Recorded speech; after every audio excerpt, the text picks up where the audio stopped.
Hey guys, welcome back to your channel journey to success. तो आज की हम क्लास में करने वाले हैं इंश्योरेंस मैनेजमेंट का यूनिट नंबर 1। ठीक है, ये सब्जेक्ट बहुत ही ज्यादा इजी है। एक बार जब आपको सारे कंसेप्ट समझ आ गए, आप सारे टॉपिक्स अपनी तरफ से बना के अपनी लैंग्वेज में इजीली लिख के आ सकते हो। इंश्योरेंस सभी को ही पता होगा कि हम अपने रिस्क को कवर करने के लिए इंश्योरेंस करवाते हैं। सो इंश्योरेंस मैनेजमेंट में हम इंश्योरेंस के बारे में बहुत ज्यादा डिटेल में पढ़ने वाले हैं, टॉपिक वाइज टॉपिक। ठीक है, सो हर एक कंसेप्ट को ध्यान से समझ लेना। कुछ कुछ चीजें होंगी बहुत रेयरली याद करने वाली, वरना बाकी सारी चीजें मेनली समझने वाली ही है। देखो, हमारा फर्स्ट टॉपिक है कंसेप्चुअल फ्रेमवर्क। पढ़ेंगे हम रिस्क का, पेरिल का, हैजार्ड्स का। मेनली ना हमें लेमन लैंग्वेज में लगता है कि जो रिस्क है, पेरिल है, हैजार्ड्स है, इन सबका मतलब सेम ही है, पर इनमें थोड़ा थोड़ा एलिमेंट ऑफ डिफरेंस है, वो जो आज आपको क्लियर हो जाएगा। देखो, रिस्क का मतलब क्या होता है। Risk can be defined as the possibility of occurrence of an unfavourable deviation. मतलब कुछ अनफेवरेबल होना, उसकी पॉसिबिलिटी ऑफ अकरेंस क्या हो गया, जो आप सोच रहे हो उसके अलावा कुछ और हो गया, दैट इज रिस्क। ठीक है, what you want to happen does not happen, तो वो भी रिस्क है। या फिर ऐसा कुछ हो जाता है जो आप नहीं चाहते, वो हो जाता है। ठीक है, सो रिस्क कैन भी, अगर आप कुछ नहीं चाहते वो हो जाता है, या इसका उल्टा हो जाता है। इसका मतलब कोई भी अनफेवरेबल डेविएशन या ऐसी चीज की होने की संभावना जो आप नहीं चाहते, फ्रॉम द एक्सपेक्टेड डिफरेंट हो जाना, कुछ रिस्क है। ठीक है, सो बेसिकली ना दो सोर्स होते हैं रिस्क के, एक तो होते हैं पेरिल्स और एक होते हैं हैजार्ड्स। ठीक है, पेरिल्स और हैजार्ड्स, तो बेसिकली दो सोर्सेज हैं रिस्क के, पेरिल्स और सेकंड वन इज हैजार्ड्स। ठीक है, अब पेरिल्स और हैजार्ड्स को हम डिटेल में जानेंगे कि पेरिल्स क्या होते हैं और हैजार्ड्स क्या होते हैं। देखो, पेरिल्स का मतलब होता है perils can cause the deviation in the event from those we expect. तो पेरिल्स भी एक तरह से रिस्क का ही छोटा सा पार्ट है, बट इसमें क्या है, इमीडिएट कॉज ऑफ लॉस है। लॉस जो हो रहा है वो इमीडिएट हो रहा है, सो इमीडिएट कॉज ऑफ लॉस की वजह से क्या हो जाता है, पेरिल्स हो जाते हैं। मतलब इमीडिएट कॉज ऑफ लॉस को हम क्या बोलेंगे, पेरिल्स बोलेंगे। और जो पेरिल्स है आप लिख के आ सकते हो, अगर आपको पेरिल स्पेसिफिकली टॉपिक आ जाता है, कि पेरिल्स को हम 3 कैटेगरीज में क्लासिफाई कर सकते हैं, natural perils, manmade perils and economic perils. So perils को हम 3 क्लासिफाई कैटेगरीज में क्लासिफाई करेंगे, natural perils, manmade perils and economic perils. So their very existence ensures that we are surrounded by risk. For example, जो flood आ गया, किसी की death हो गई, सिकनेस हो गई, थेफ्ट हो गई, टेररिज्म हो गया, ये सारी पेरिल्स की एग्जांपल्स हैं। अब मैंने आपको बताया कि हम जो पेरिल्स हैं उनको 3 कैटेगरीज में क्लासिफाई कर रहे हैं, नेचुरल, मैनमेड एंड इकोनॉमिक। तो नेचुरल के एग्जांपल्स क्या होगी, जैसे वोल्केनिक इरप्शंस हो गए, फायर आ गई, landslide, cyclones, hurricane, storm, flood, ये वेदर में चेंजेस, अनसीजनल रेनफॉल, ये सारी चीजें, हेलस्टॉर्म्स वगैरह किसकी एग्जांपल है, नेचुरल पेरिल्स की एग्जांपल है, क्योंकि इनकी वजह से इमीडिएट कॉज ऑफ लॉस हो रहा है। मैनमेड में क्या आ सकता है, जैसे कोई थेफ्ट हो गया, या दंगे वगैरह हो गए, राइट्स हो गए, स्ट्राइक्स हो गई, या और डैमेजेस एंड एक्सीडेंट्स हो गए, ये सारी मैनमेड पेरिल्स के एग्जांपल्स हैं। ठीक है, अब इकोनॉमिक पेरिल्स क्या होते हैं, इकोनॉमिकली चीजें फ्लक्चुएट होना, जैसे डिप्रेशन आ गया, इन्फ्लेशन की सिचुएशंस आ गई, या कोई और फ्लक्चुएशंस या इंस्टेबिलिटी आ गई। सो हमने पढ़ा सबसे पहले रिस्क क्या होता है, रिस्क की डेफिनेशन पढ़ी। उसके बाद सोर्सेज ऑफ रिस्क मैंने आपको बताया कि दो होते हैं, पेरिल्स एंड हैजार्ड्स। पेरिल्स हम 3 कैटेगरी में क्लासिफाई कर सकते हैं, natural perils, manmade perils and economic perils. ठीक है, नेक्स्ट हम पढ़ रहे हैं हैजार्ड्स। हैजार्ड्स क्या होता है, while perils are the direct cause of loss। तो मैंने आपको पहले ही बताया कि जो पेरिल्स हैं उन वो क्या है, डायरेक्ट कॉज हैं, डायरेक्ट कारण है जिसकी वजह से लॉस हो रहा है। बट हैजार्ड्स का मतलब है कि लॉस होने की संभावना बहुत ज्यादा बढ़ गई है, तो वो चीज क्या होगी, हैजार्ड्स।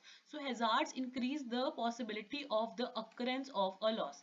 इसकी आपको एक बहुत अच्छी और इजी एग्जांपल से समझाती हूँ। फॉर एग्जांपल, आप कोई जगह ले रहे हो, कोई प्रॉपर्टी ले रहे हो गंगा के आसपास, वो ज्यादा हैजार्डस है एज कम्पेयर टू आप कोई प्रॉपर्टी चंडीगढ़ में ले रहे हो, क्योंकि अगर आप गंगा के साथ में कोई प्रॉपर्टी ले रहे हो, उसका डैमेज होने का रिस्क जो है वो ज्यादा है। सो वो चीज हो गया हैजार्ड, मतलब आपकी probability of occurrence of loss बढ़ जाएगी, वो हो गया हैजार्ड। पेरिल्स का मतलब है आपको जो लॉस है उसका डायरेक्ट कॉज क्या है, पेरिल। ठीक है, सो हैजार्ड हम ऐसे 3 कैटेगरीज में कर सकते हैं, physical hazard, moral hazard and morale hazard. So अभी 3 कैटेगरीज के नाम याद कर सकते हो, physical hazards, moral hazards and morale hazards. ठीक है, अब यहाँ पे मैंने ये डायग्राम में मेंशन कर दिया कि रिस्क, पेरिल और हैजार्ड्स क्या है। रिस्क मतलब जिसकी वजह से अनप्रिडिक्टेबिलिटी हो रही है, तो इसकी वजह से पर्सन को लॉस हो सकता है। ठीक है, पेरिल क्या है, इमीडिएट कॉज ऑफ लॉस है, और ये 3 कैटेगरीज का हो सकता है। उसके बाद हैजार्ड क्या है, जिसकी वजह से लॉस का लाइक्लीहुड है जो वो बढ़ जाएगा, सो दैट इज हैजार्ड्स। ठीक है, अभी हमारा नेक्स्ट टॉपिक है classification and the burden of risk. तो हम रिस्क का क्लासिफिकेशन पढ़ने वाले हैं और बर्डन किन किन पर पड़ता है रिस्क का, ये भी थोड़ा सा देखेंगे, ठीक है। सो मेनली आपको बता देती हूँ सिलेबस के अकॉर्डिंग जो मेन दो टाइप का रिस्क होता है, एक तो होता है प्योर रिस्क, एक होता है speculative risk. So this risk को हम एक तो वैसे मेनली दो कैटेगरीज में ही क्लासीफाई करके आ सकते हैं, बट हमें आंसर को लेंथी करना होगा तो आप लिख सकते हो कि रिस्क को हम काफी कैटेगरीज में क्लासीफाई कर सकते हैं। फॉर एग्जाम्पल, एक तो हो गया प्योर रिस्क, एक हो गया स्पेक्युलेटिव रिस्क। दूसरा आप बोल सकते हो कि risk can be financial risk और risk can be non financial risk. उसके अलावा risk can be fundamental risk और risk can be a particular risk. And मतलब स्टैग्नेंट है या डायनामिक है उस बेसिस पे हम बोल सकते हैं रिस्क स्टैटिक भी हो सकता है या डायनामिक भी हो सकता है। सो आप चार मेन कैटेगरीज में रिस्क को फर्दर दो दो कैटेगरीज में क्लासीफाई करके आओगे, speculative and pure, financial and non financial, fundamental and particular, static and dynamic. Main जो कंफ्यूजन होता है वो प्योर एंड स्पेक्युलेटिव रिस्क में होता है। सो इसको मैं आपको डिटेल में समझा देती हूँ कि प्योर और स्पेक्युलेटिव में क्या डिफरेंस होता है, ठीक है। अभी प्योर रिस्क का मतलब क्या है? प्योर रिस्क का मतलब या तो लॉस होगा या लॉस नहीं होगा, मतलब प्रॉफिट के बारे में तो हम कोई बात ही नहीं कर रहे, ठीक है। स्पेक्युलेटिव का मतलब होता है या तो प्रॉफिट होगा या लॉस होगा। तो जहाँ पे possibility of loss and profit दोनों है दैट इज स्पेक्युलेटिव रिस्क। और जब सिर्फ लॉस या नो लॉस की प्रोबेबिलिटी है दैट इज प्योर रिस्क। जैसे डैमेज होना फायर से, तो या तो लॉस होगा या नहीं होगा, प्रॉफिट तो नहीं होगा ना आग लगने से, so that is an example of pure risk. और स्पेक्युलेटिव की एग्जांपल है जैसे आप शेयर्स में इन्वेस्ट कर रहे हो, किसी चीज में इन्वेस्ट कर रहे हो, बैटिंग वगैरह करो, सो प्रॉफिट भी हो सकता है लॉस भी हो सकता है, तो दैट इज स्पेक्युलेटिव रिस्क, ठीक है। उसके बाद अब आपको रिस्क को कैसे हैंडल करना है। अब आपको पता है कि रिस्क हो सकता है, तो रिस्क को हैंडल करने का ये मैंने मैट्रिक्स बता दिया। रिस्क को हैंडल करने की क्या क्या मेथड्स हैं, क्या कैसे आप बर्डन्स को चेंज कर सकते हो। सो या तो आप अवॉइड ही करो रिस्क, या आप रिड्यूस करने की कोशिश करो, या फिर आप रिटेन कर रहे हो रिस्क, या फिर आप ट्रांसफर कर रहे हो risk. So avoid risk, reduce risk, retain risk या transfer risk. So these are some of the methods जिन तरीकों से आप रिस्क को हैंडल कर सकते हो। सो हर एक अलग अलग सिचुएशन में आप कॉम्बिनेशन भी यूज कर सकते हो। सो ये वे है रिस्क को हैंडल करने का। और एक मैंने ऊपर पूछा था बर्डन ऑफ रिस्क, तो बर्डन इंडिविजुअल या फैमिली भी फेस कर सकती है, या फिर बिजनेस हाउसेज या इंडस्ट्रीज भी फेस कर सकती है। फर्दर आप बोल सकते हो कि जो इंडिविजुअल या फैमिली रिस्क फेस कर रही है या बिजनेस हाउस या इंडस्ट्रीज रिस्क फेस कर रही है, वो पर्सनल रिस्क भी हो सकता है, प्रॉपर्टी रिस्क भी हो सकता है और लायबिलिटी रिस्क भी हो सकता है। सो हमारे पास दो मेन हेड्स बन गए, individual risk and business risk. तो आगे तीन तीन हेडिंग्स बन जाएंगी, personal risk, property risk and liability risk. अभी नेक्स्ट हमारा टॉपिक है insurance as a device to hedge the risk. अब ऑब्वियसली आपको पता है कि रिस्क बहुत ज्यादा होता है, सो रिस्क को कवर अप करने के लिए हमारे पास एक सॉल्यूशन है that is insurance. So insurance is a device जिसकी वजह से हम अपना जो रिस्क है उसको थोड़ा कम कर सकते हैं, उसका इम्पैक्ट थोड़ा कम कर सकते हैं। सो अभी मैं थोड़ा आपको इंश्योरेंस के बारे में बता देती हूँ। इंश्योरेंस की डेफिनेशन क्या है, मीनिंग क्या है। सो insurance provides a mean for reducing the adverse impact of unexpected losses and lessen the worry factor, letting a person breathe more easy. So insurance वो तरीका है जिससे आप अनएक्सपेक्टेड चीजों या लॉसेस का इफेक्ट रिड्यूस कर सकते हो और वरी फैक्टर को कम कर सकते हो। So insurance is defined as a cooperative device to spread the loss. तो अगर कोई भी रिस्क की वजह से लॉस होता है उसको आप स्प्रेड कर सकते हो over a number of people, और जो आपके साथ अगेंस्ट उन चीजों में एग्री कर रहे हैं। सो इंश्योरेंस में आपको सभी को ही पता होगा बेसिकली तीन टर्म्स आते हैं, insured, insurer and premium. Insured कौन है, वो person, the person or business that gets compensated if the loss occurs. So insured क्या है, जिसको compensation मिलता है अगर लॉस हो जाता है।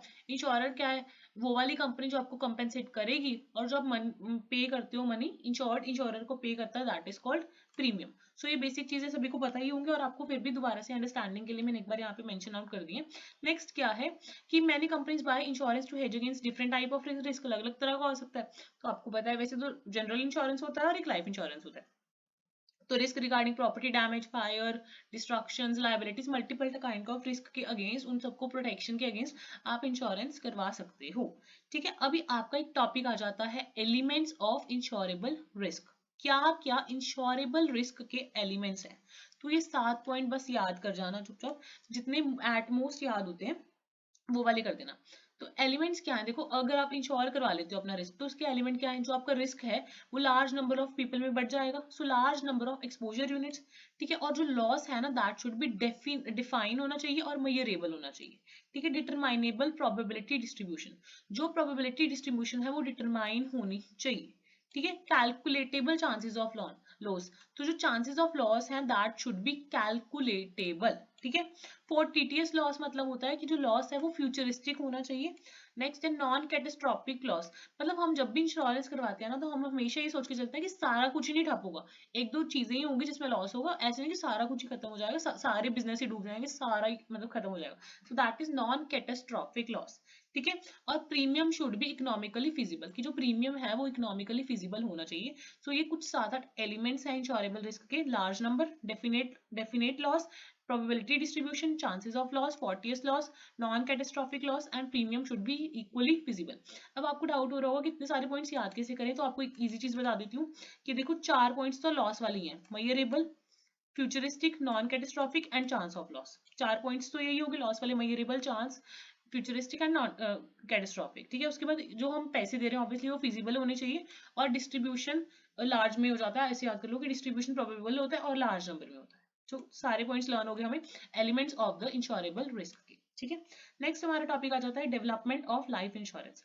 अभी हम लाइफ इंश्योरेंस के बारे में मेनली पढ़ने वाले हैं कि लाइफ इंश्योरेंस क्या होता है। अच्छा, अगर मैं आपसे एक क्वेश्चन पूछूं कि इंश्योरेंस कौन सा पहले आया था, लाइफ इंश्योरेंस या नॉन लाइफ इंश्योरेंस, तो इसका आंसर है कि जो लाइफ इंश्योरेंस है that was started in the year 1583, but जो नॉन लाइफ इंश्योरेंस था वो 1347 में ही स्टार्ट हो गया था, ठीक है। फर्स्ट इंश्योरेंस कौन सा आया था, मैराइन इंश्योरेंस। अभी लाइफ इंश्योरेंस का मतलब क्या होता है, तो लाइफ इंश्योरेंस का मतलब है in life insurance contract the human life is insured. So आप किसके ह्यूमन लाइफ का इंश्योरेंस करवाते हो, या तो ओल्ड एज में इलनेस, डेथ, एक्सीडेंट वगैरह हो गया, या it is not a contract of indemnity. So ये हमेशा याद रखना कि जो लाइफ इंश्योरेंस का कॉन्ट्रैक्ट होता है, हम प्रिंसिपल्स पढ़ेंगे आगे जाके इंश्योरेंस में, बस ये लाइफ इंश्योरेंस का मेनली ऐसा कॉन्ट्रैक्ट होता है which is not a contract of indemnity. इसको मैं डिटेल में भी बता दूंगी आगे, ठीक है। इसमें क्या है, आप रीइंबर्स चाहते हो अगर तो कंप्लीट हो जाती है पॉलिसी या मैच्योरिटी हो जाती है, या फिर इन केस ऑफ डेथ वगैरह सारी चीजें हो जाती हैं। So life insurance is not only for those who survive and not for the person who passes away. It is a moral responsibility of every person to protect his family member from the uncertain circumstances. So health insurance आज की life में बहुत ज्यादा important है। So आपको थोड़ा सा basic बता देती हूँ इसकी हिस्ट्री के बारे में। So कहते हैं कि इंश्योरेंस जो प्रैक्टिस स्टार्ट हुई वो वैदिक टाइम से स्टार्ट हुई, संस्कृत से ये डराइव है। और the first life insurance society was formed, उनका नाम क्या था, Bombay mutual assurance society limited. So main अगर आपको थोड़ा सा डेवलपमेंट के बारे में आ जाते हैं, आप लिख देना कि पहले नॉन लाइफ इंश्योरेंस आया था, उसके बाद लाइफ इंश्योरेंस का कंसेप्ट आया था, ठीक है। अब फंक्शंस क्या हैं इंश्योरर के, अब इंश्योरर के क्या क्या फंक्शन है। इंश्योरर मतलब जो कंपनी हमें सर्विसेज प्रोवाइड कर रही है उसके क्या क्या फंक्शंस हैं, तो आप 3 हेडिंग्स बना सकते हो, primary functions, secondary functions and other functions, या 2 ही बना लेना, प्राइमरी और secondary. So mainly primary functions क्या है, पहले ये 4 प्राइमरी फंक्शंस याद कर लो, उसके अलावा जितने भी फंक्शंस आपको याद आते हैं वो सारे आप सेकेंडरी में डालना। सो आपको प्राइमरी फंक्शंस बता रही हूँ इंश्योरेंस के क्या है, providing protection obviously and providing certainty. So 2 points ये हो गए, providing protection and providing certainty.